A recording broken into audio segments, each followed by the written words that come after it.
So that's the first run done. £96 on timber and screws, or as you Americans call it, lumber.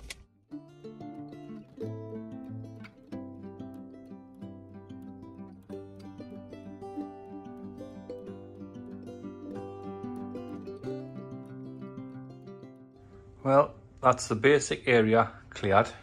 I've took that unit, turned it round, kept it there. Should be able to get me 4-foot set of tanks there, my peninsula there, expansion room there for more tanks when I come to do it. Then work through all that, empty some of the boxes, get rid of a load of stuff, start to reduce the racking, hopefully. Next, walking out.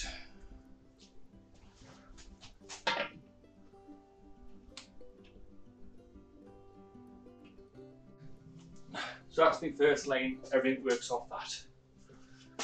This is basically start at 4 foot, that way on. Hey!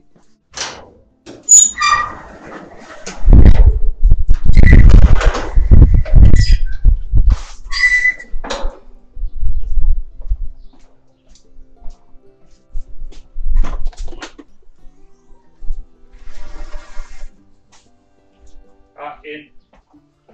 Come on, Penny.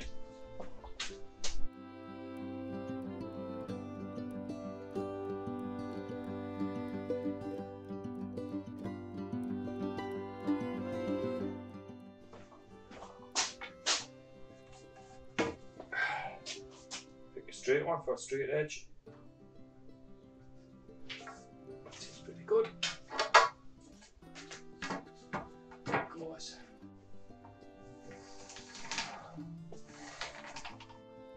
As in level. Right, so it's going to be a 4 foot tank and then repeat up that way and work on the pins there. So 4 foot tank. I'm going to give myself 2 inch weight. I'm going to give myself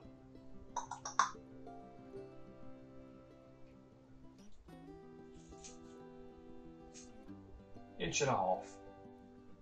Until I get down the sides of the tank.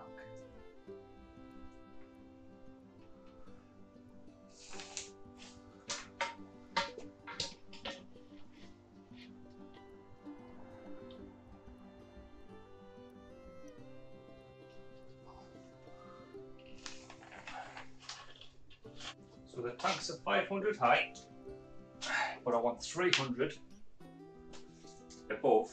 I believe it's 300.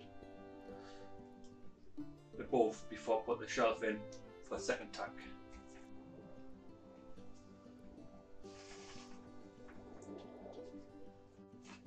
This is just a rough line for when you come to drill it against the wall. And then up again. Up there.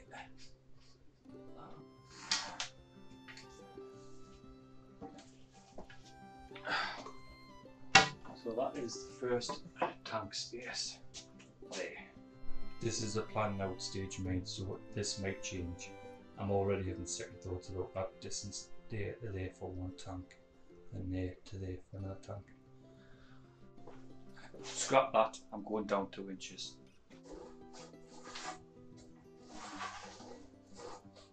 That one. I'm following that. I'm doing that one. I'm doing that one. I know it's not much, but every inch adds up. Now I know what you're thinking, that's a lot of space for just 2 tanks and then some little smaller tanks on the top. But the reason why I've left a lot of space is so when I come to do aquascaping, changing anything, I can get in, because it'll give us a 300. That's about 300 there, but yeah, it's not good going against that. Give us about 300 to reach in aquascape. Let's leave this 800 today, plenty of room for the door, and that's 32.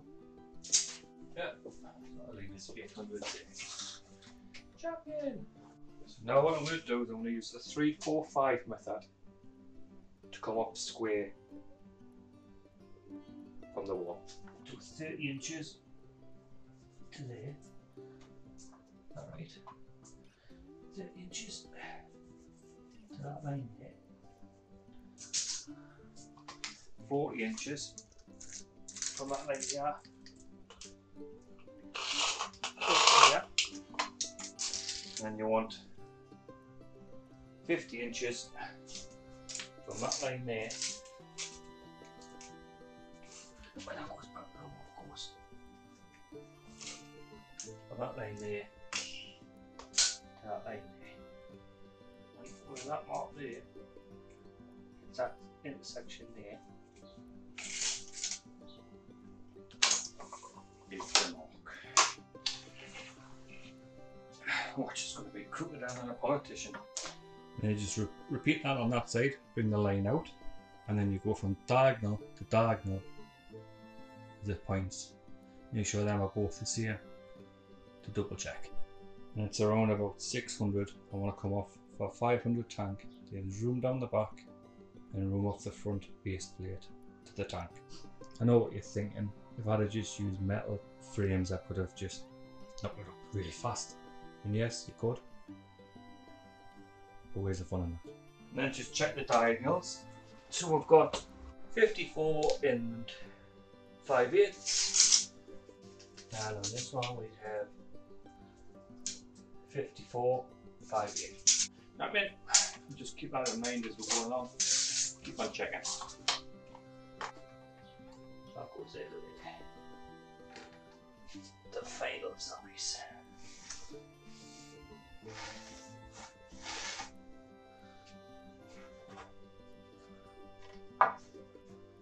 There we go. Tank number 1.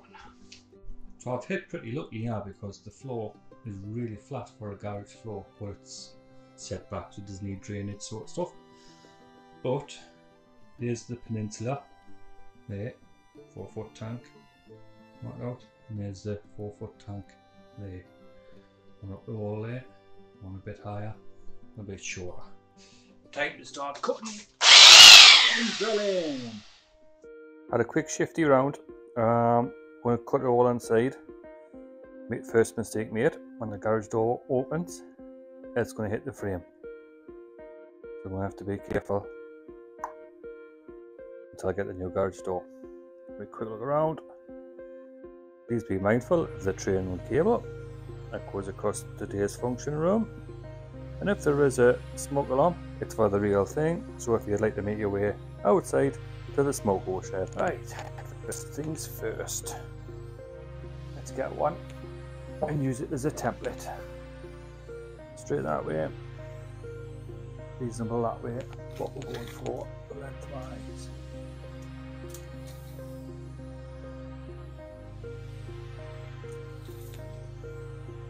Um, 54 and 5/8.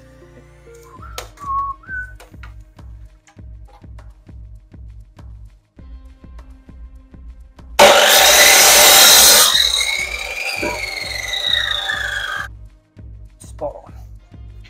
Right, we'll use that as a template.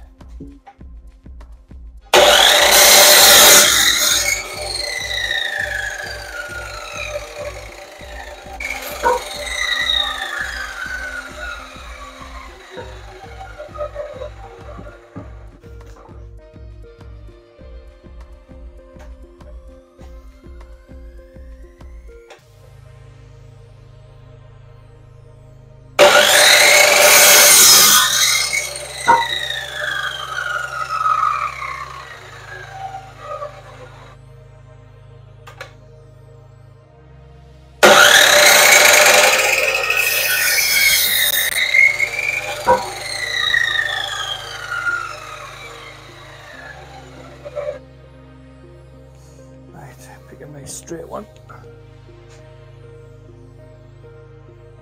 Straight enough.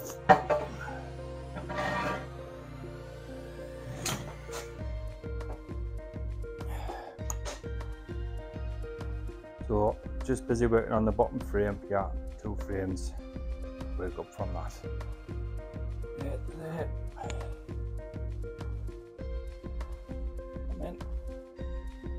Check this for straightness. There's point in trying to keep the straightest ones. Or the down ones.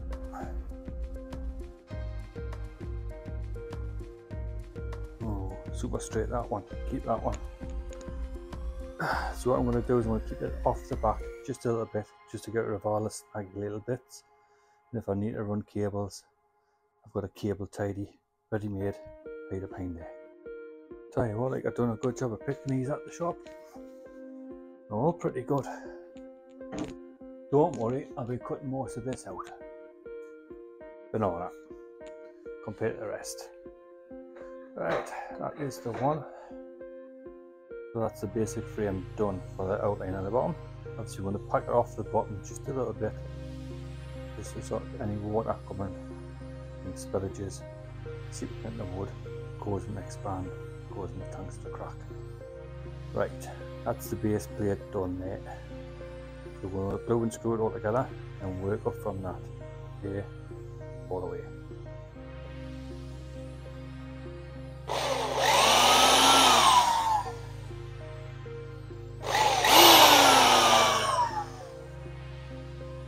Pilot tools, glue, bottom of glue.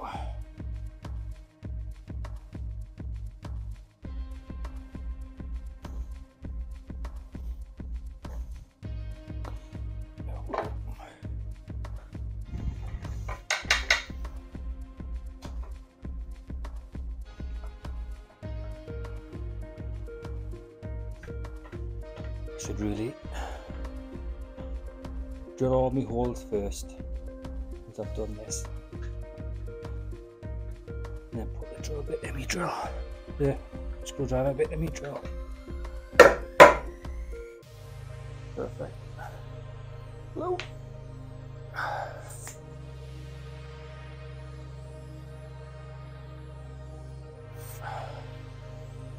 I know what you're thinking. You're thinking, why not just use grease blocks and wood and everything like that? Just trying to show you different ways. That's the whole top and bottom of it. Check the mic's on. Don't know why it's doing that with a mic. Hopefully it's alright.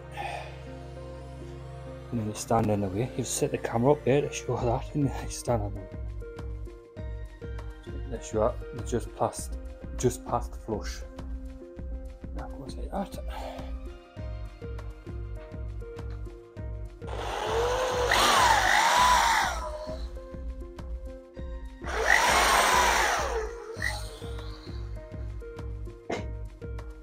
Screws out a bit. Put that in the drill. Make it easy for yourself.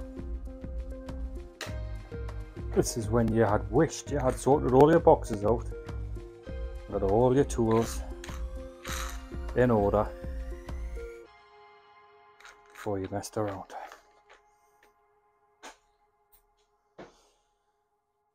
Nobody said it was gonna be easy, but we're gonna get it right this time. We're past the point of no return. We're gonna get it right.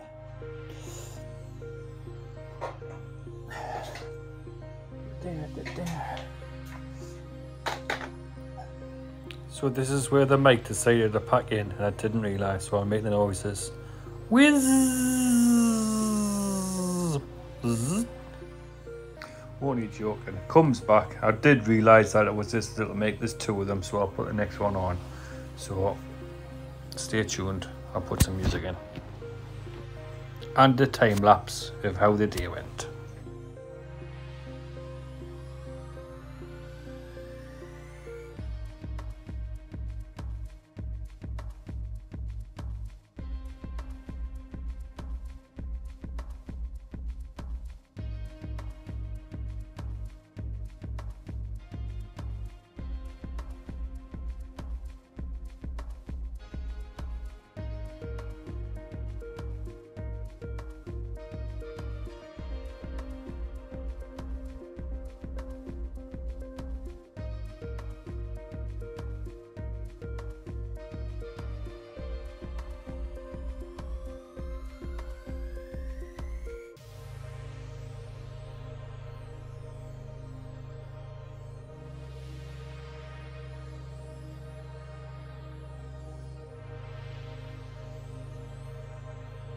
So if you take your time at the very start, it's going to set you up for correctness all the way as you're coming off.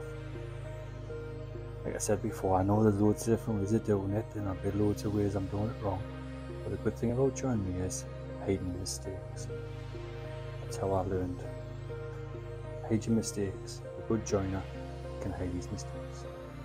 So this is the general parameters of it. Sticking a lot. Plenty glue, plenty screws. Higher wood screwed on to each shelf when it's on. Strong as an ox. Trust us. Famous last words. But I think I'll leave it here for this one. And we'll see you on the next one. Ta-da! If you want to follow me on my fish room journey, please hit the notification bell. That way you'll not miss any future upload.